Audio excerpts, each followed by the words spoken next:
Number 6ویں فضیلت سیدنا معاویہ رضی اللہ عنہ کی یہ ہے کہ نبی کریم صلی اللہ علیہ وسلم ان کے بارے میں صاف دل ہیں۔ نبی کریم صلی اللہ علیہ وسلم سیدنا معاویہ رضی اللہ عنہ پر حد درجہ مطمئن ہیں۔ آپ صلی اللہ علیہ وسلم کو کبھی کوئی خدشہ اور اندیشہ نہیں ہوا سیدنا معاویہ رضی اللہ عنہ کے بارے میں کہ نعوذ باللہ انہوں نے کوئی دین سے پھر جانا ہو یا ایسا ہونا ہو۔ یہی صحیح مسلم کی حدیث ہے کہ جس گروہ میں سیدنا معاویہ رضی اللہ عنہ موجود ہیں، صحابہ کرام بیٹھے ہوئے ہیں، نبی کریم صلی اللہ علیہ وسلم تشریف لاتے ہیں، فرماتے ہیں میرے صحابہ کیوں بیٹھے ہو؟ صحابہ کرام بیان کرتے ہیں، جن میں سیدنا معاویہ رضی اللہ عنہ بھی موجود ہیں، وہ بیان کرتے ہیں کہ اللہ کے نبی ہم اس لیے بیٹھے ہیں۔ تو نبی کریم صلی اللہ علیہ وسلم فرماتے ہیں قسم اٹھاؤ۔ جب قسم اٹھاتے ہیں تو نبی کریم صلی اللہ علیہ وسلم کیا فرماتے ہیں؟ میرے صحابہ میں نے قسم اس لیے نہیں اٹھوائی کہ میرے دل میں تمہارے لیے کوئی بات ہے، میں تم پر بے اعتباری نہیں کر رہا، بد اعتمادی نہیں ہے مجھے آپ پر، مجھے بدگمانی نہیں ہے آپ پر۔ معاویہ وہ ہیں جن کو نبی کریم صلی اللہ علیہ وسلم یہ بتاتے ہیں کہ میرے معاویہ مجھے تمہارے بارے میں کوئی بدگمانی نہیں ہے۔ سبحان اللہ!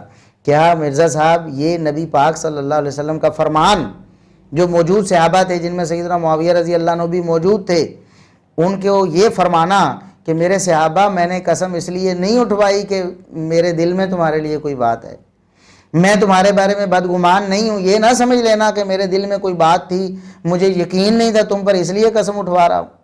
سبحان اللہ! جن کو یہ صفائی محمد الرسول اللہ صلی اللہ علیہ وسلم دیں، ان کے بارے میں آج لوگ کہتے ہیں ان کی کوئی فضیلت ہی ثابت نہیں۔ مرزا صاحب یہ 6ٹھی فضیلت جو آپ کی زبانی، آپ کی بیان کردہ حدیث میں، صحیح مسلم کی حدیث میں جو 6ٹھی فضیلت ہے، کیا آپ نے اس پر غور کیا کبھی؟ اگر آپ نے غور کیا اور آپ کو یہ بات سمجھ آئی تو کتنی بڑی بددیانتی تھی کہ آپ نے لوگوں کے سامنے یہ حق نہیں بیان کیا کہ دیکھو معاویہ تو وہ ہیں جن کے بارے میں نبی کریم صلی اللہ علیہ وسلم فرما رہے ہیں کہ آپ کے بارے میں مجھے کوئی بدگمانی نہیں ہے۔ اور اب مرزا صاحب آپ کے الفاظ بھی ہم لوگوں کے سامنے رکھتے ہیں، لوگ خود ہی دیکھ لیں کہ کیا آپ نے یہ الفاظ ادا کیے یا نہیں۔ اور آپ صلی اللہ علیہ وسلم تشریف لائے ہمارے پاس اور آپ نے ہم سے پوچھا کہ تم کس لیے بیٹھے ہو؟ تو ہم نے کہا کہ ہم اس چیز پر شکر ادا کرنے کے لیے بیٹھے ہیں کہ اللہ تعالیٰ نے ہمیں اسلام کی دولت عطا فرمائی، مرنے سے پہلے حق دکھا دیا، الحمدللہ، اس پہ اللہ کا شکر ادا کر رہے ہیں۔ تو حضور صلی اللہ علیہ وسلم نے فرمایا اللہ کی قسم اٹھاؤ کہ اسی لیے بیٹھے ہو۔ تو انہوں نے کہا یا رسول اللہ اسی لیے بیٹھے ہیں، اللہ کی قسم اٹھاتے ہیں۔ تو پھر آپ صلی اللہ علیہ وسلم نے بھی فرمایا کہ میں نے کوئی بدگمانی کی وجہ سے قسم نہیں اٹھوائی۔ جی، آپ تو سامعین اور ناظرین کو یہ بات سمجھ آ گئی ہوگی کہ سیدنا معاویہ رضی اللہ عنہ کی یہ فضیلت اس حدیث میں موجود ہے اور ثابت ہے۔ ایسی کوئی بات نہیں ہے کہ یہ جو باتیں بناتے ہیں سیدنا معاویہ رضی اللہ عنہ کی کوئی فضیلت نہیں ہے، جی صرف صحابیت والی فضیلت ہے۔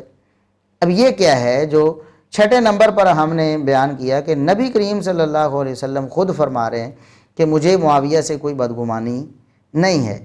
یہ کہتے ہیں کہ نعوذ باللہ سیدنا معاویہ رضی اللہ عنہ ایسے ہیں۔ نبی پاک صلی اللہ علیہ وسلم کا دل صاف ہے سیدنا معاویہ رضی اللہ عنہ کے لیے، صحابہ کرام کا دل صاف ہے سیدنا معاویہ رضی اللہ عنہ کے لیے۔ ام المومنین سیدہ عائشہ رضی اللہ عنہ حد درجہ عزت دیتی ہیں۔ سعد بن ابی وقاص حق پرست کہتے ہیں سیدنا معاویہ رضی اللہ عنہ کو۔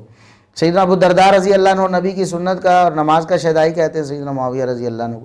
یہ حدیث بھی بیان کرتی ہے کہ نبی کریم صلی اللہ علیہ وسلم خود فرماتے ہیں کہ میرے صحابہ، جن میں معاویہ شامل ہیں، فرماتے ہیں میرے صحابہ مجھے تمہارے بارے میں کوئی بدگمانی نہیں۔